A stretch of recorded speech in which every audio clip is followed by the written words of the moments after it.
V-Folds Part 2. The materials that we're going to use are scissors, glue and card. The details about these are all explained in V-Folds tutorial Part 1. So, there are 5 kinds of V-Fold. The first is the right angle V-Fold. This was explained in Part 1. The second is the acute angle V-Fold. This was also explained in Part 1. The third is the pointed V-Fold. This we're going to deal with in this tutorial. The fourth is the Obtuse-angle V-Fold. This also we're going to deal with in this tutorial. And finally, it's the asymmetric V-Fold. This will be in V-Folds tutorial Part 3.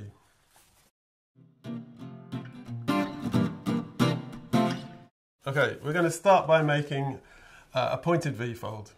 So, start with a base sheet, fold the card in half, no need to measure, no need to score with this weight of card, 160 GSM. Crease it really thoroughly, fold it back on itself, crease it again. You can't crease it too much, so fold it back on itself a couple more times and really crease it well. This is the base sheet. Having it well creased means that the pop-up will move more sweetly. So we might as well make say a red one. Take your sheet of card. Again, no need to measure, just cut it in half. Fold it in half. No need to measure, just do it by eye. Again, as with all creases, crease it really, really thoroughly. Fold it back on itself. This time, you make the fold from corner to corner. So you're doing a diagonal fold, corner to corner with it folded in half. So there's no wrong way to do this. Because it's symmetrical, it can go either way. Fold it back on itself again. So when you open it up, you have an arrow. All three creases are meeting at the same point. And those extra creases, the diagonal ones, again, you can reinforce those one more time.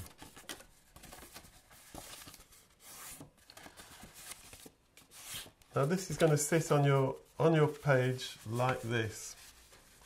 So one question is how tight you want it. What actual shape of pop-up you want? Do you want a really tight V-fold? Or do you want a really flat shape? You can even go all the way flat and it'll still work. So I'll go for something like this. The second question is what you do with the flaps. You can either cut them down into narrow flaps that fit underneath it, or you can leave them out wide and you can use these folds for making counterfolds in. So I'm going to do that, turn it into counterfolds. So just cut into the folded edge. So say we just do a couple like this here, fold it over, just crease it well. This one I've made the 2 cuts at different lengths, so that'll give us a slightly different shape in the pop-up. Open it up and push those through. So that's one, this is the other. So that's the shape we're going to get on the top crease. You can now do the same on the bottom crease, the bottom 2 creases. So if we want it all symmetric, we do it all with the 2 folds, two outer flaps folded up. Make some cuts into those. Just do a couple here. There's a lot of room for creativity in this, and I'm just doing something a really simple option. But you know, if you make your own, you can really play around with these. You can make them longer, narrower, multiple. There's all sorts of options. So we'll open this one up, push these through. 1, 2, 3, 4, and push these ones down. So this is the shape you're going to have. Now again, you can decide that you want these outer flaps left as part of the design, or you might decide to trim them down. So I'm going to trim them down. So again, I'll just follow this sort of very pointy shape. So I'm just going to cut it like this to the point.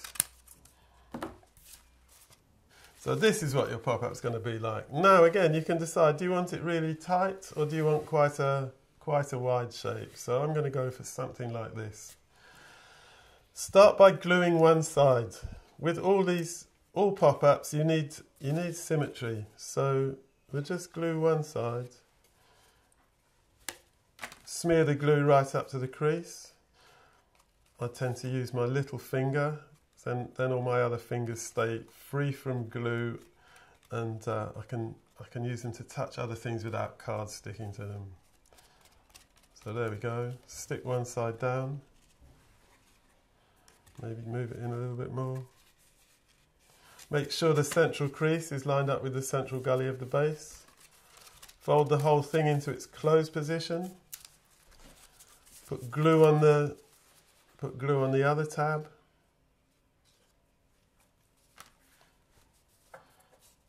Smear the glue to the creases.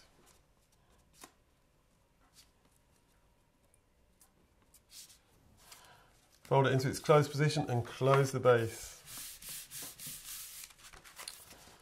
So here it is. Now you might leave these counterfolds just as they are. They're just part of the design. Alternatively, you can use them as muscle to lift other pieces of card. So we'll just try playing around with that for a bit. So take a piece of card, just cut some pieces to play with. Again, these can actually be any size, any shape. It's completely up to you. I'm just doing something fairly random here. So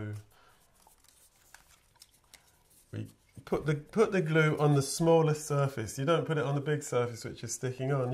You put the glue onto the small surface of the counterfold, and you can just stick the extra piece onto that. Might as well do the same on the other side. The card is slightly, you can see it's slightly thin for this length of piece, so I might just trim that down in a minute. We put one on there.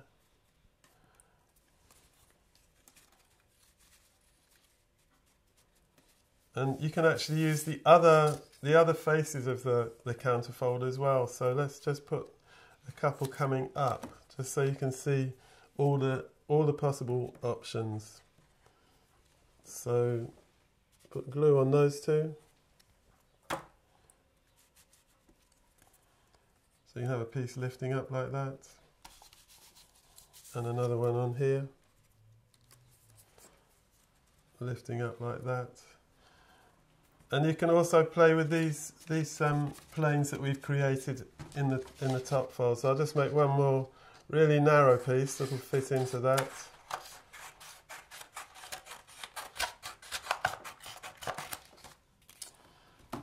Fold it in half. Though again, it doesn't actually need to be in half. You can have a fold anywhere on it. If you want a more asymmetric design, just make a fold somewhere along the strip.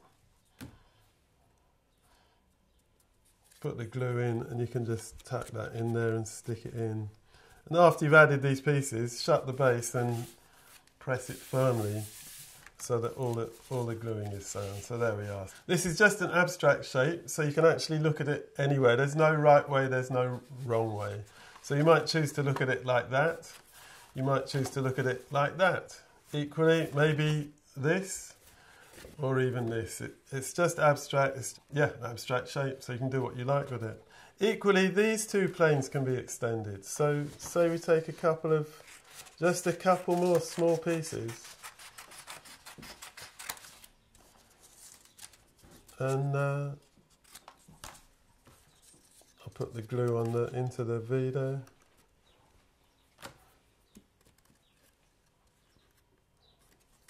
So you can have a piece coming out like that, and maybe another one similar on the other side. A bit uneven there. Then I'll trim that down. So there's the pointed V-fold, and now I'll just show you a couple of examples. This spread is all made with, this is a pointed V-fold with the end cut off, and you've got counterfolds on each side which are used to raise the arms and legs. This is another pointed V-fold. It's got the very tip cut off, that's making the head. So this is a couple of pointed V-folds. There it goes. In books, this is 10 Little Monsters, and in this one, here's the pointed V-fold. In this case, yeah, here are the flaps that have been used to stick it down. They're part of the design. And in fact, rather than doing counterfolds, pieces have been stuck onto each side that jut forward, and the head is the same. And you can look at it end on, see how it works. You can look at it straight on. This is using the book as background. This is Jungle Days by Helen Balmer, and the trunk of the tree is a pointed V-fold, and it has other V-folds added to the sides to raise the figures. It's got slots cut into it to make these limbs stick out. And anyway, the point of this is the trunk of the tree is a pointed V-fold. And lastly, Puss in Boots. This is by Wojtek Kubasta, Czechoslovakian, working in the 60s. This is two pointed V-folds. This is obviously a pointed V-fold. This is a pointed V-fold with a large amount cut away. V-folds have converging creases that all meet at the same point on the spine. So if you follow this crease here, and this one, you'll find they all meet at the same point on the spine. So that's the pointed V-fold. Now we'll move on to the Obtuse-angle V-fold. This one. So this is the Obtuse-angle V-fold. The angles on each side of the central crease of the pop-up are more than 90 degrees. It's quite an unusual mechanism. You don't see it very often. I'll show you how to make one of these. So take a base, crease it well,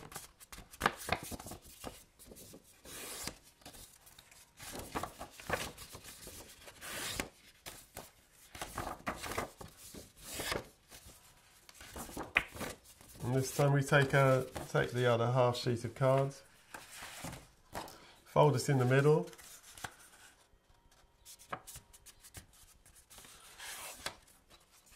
crease it thoroughly, and then this time here's the folded edge.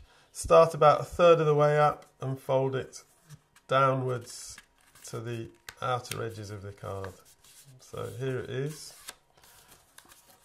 Fold it well.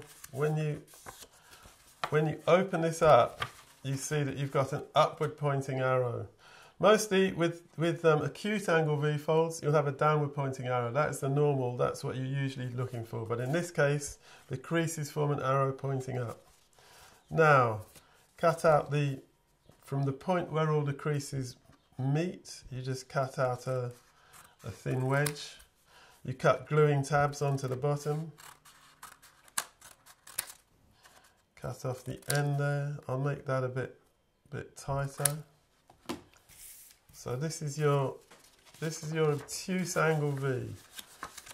I'll just recrease these folds a bit, do them a bit more thoroughly. If your folds aren't thoroughly enough creased, the pop-up either won't open very well or it won't close very well. So it's very important to crease it well. This is going to sit on your page like this. You can go quite wide, or you can go quite tight.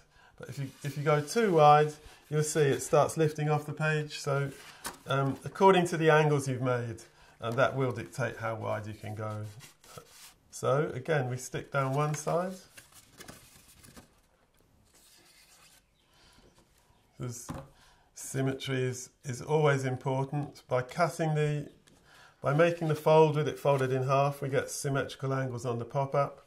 And now the way we stick it down, we're going to get symmetrical angles on the page. So here it is. We stick down one side. Make sure the central crease of the pop-up is lined up with the gully gully of the base. Fold the whole thing shut, press it well. Put glue on the other tab.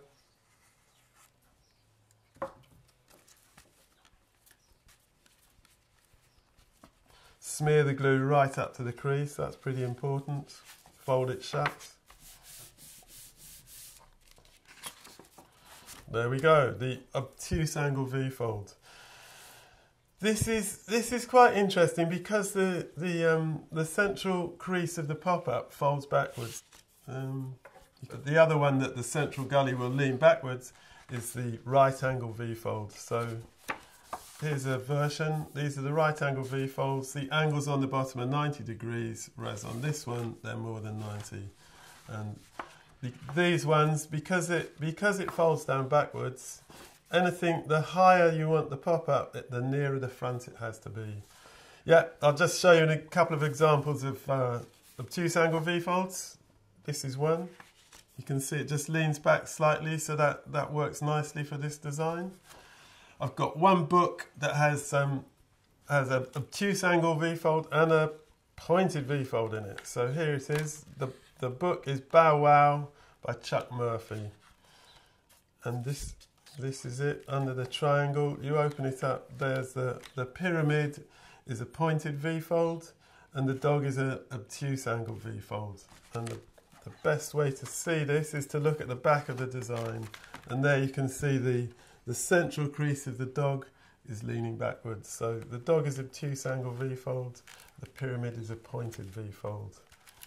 And that's it, that's V-Folds Part 2. All the information I've given you is in my book, Pop-Up Design and Paper Mechanics.